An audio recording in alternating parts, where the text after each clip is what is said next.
पीठासीन अधिकारी सोमनाथ वाडकर यांच्या अध्यक्षतेखाली पंचायत समिती सभापती उपसभापती निवड 9 मार्चला। देवणी पंचायत समितीच्या सभापती व उपसभापती पदाच्या निवडीकडे संपूर्ण तालुक्याचं लक्ष लागलं आहे।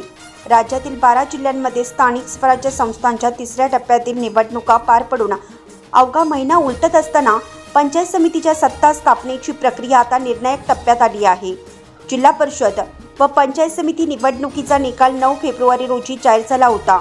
त्यानंतर देवणी पंचायत समितीच्या सभापती उपसभापती पदाची निवड 9 मार्च रोजी पीठासीन अधिकारी तथा तहसीलदार सोमनाथ वाडकर यांच्या अध्यक्षतेखाली होणार असल्याचं जाहीर झालं आहे।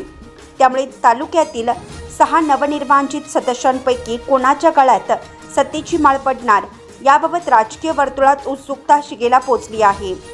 पक्षीय समीकरणे स्पष्ट पण निर्णय अनिश्चित।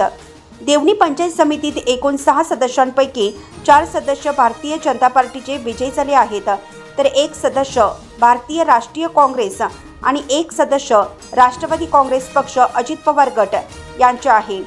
संख्याबळाच्या दृष्टीने भाजपकडे स्पष्ट बहुमत असलं तरी महायुतीतील घटक पक्ष म्हणून राष्ट्रवादी काँग्रेस अजित पवार गट यांची भूमिकाही महत्त्वाची मानली जात आहे।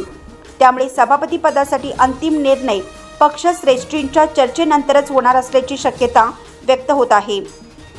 महिला की पुरुष, घराणेशाही की अनुभव, देवणी पंचायत समिती सभापती पद सर्वसाधारण प्रवर्गासाठी राखीव आहे।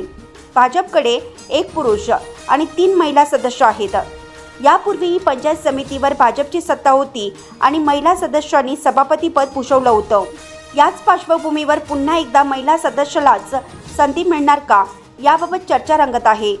विशेष म्हणजे पूर्वी सभापती राहिलेल्या कुटुंबातीलच सुनेचं नाव पुढे येत असल्याने सासू सुनेची सत्ता परंपरा कायम राहणार का असा प्रश्नही उपस्थित होत आहे। विकास कामाचा अनुभव आणि सातत्य या मुद्द्यावर पक्ष निर्णय घेणार की नव्या चेहऱ्यांना संधी देणार हे पाहणं औत्सुक्याचं ठरणार आहे।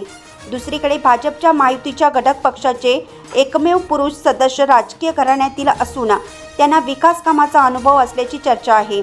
त्यामुळे महायुतीतील समतोल साधत पुरुष सदस्यालाच सभापती पद दिलं जाईल का यावरही राजकीय गणिते मांडली जात आहेत। एकूणच बहुमत स्पष्ट असलं तरी अंतर्गत राजकीय समीकरणे आणि पक्षश्रेष्ठींचा अंतिम शब्द यावरही सभापती उपसभापती निवड अवलंबून असणार आहे। येत्या 9 मार्च रोजी होणाऱ्या निवडणुकीतून सर्व तर्क वितर्कांना पूर्ण विराम मिळणार आहे। संपादक अजित सौदागर, विस्तार न्यूज महाराष्ट्र।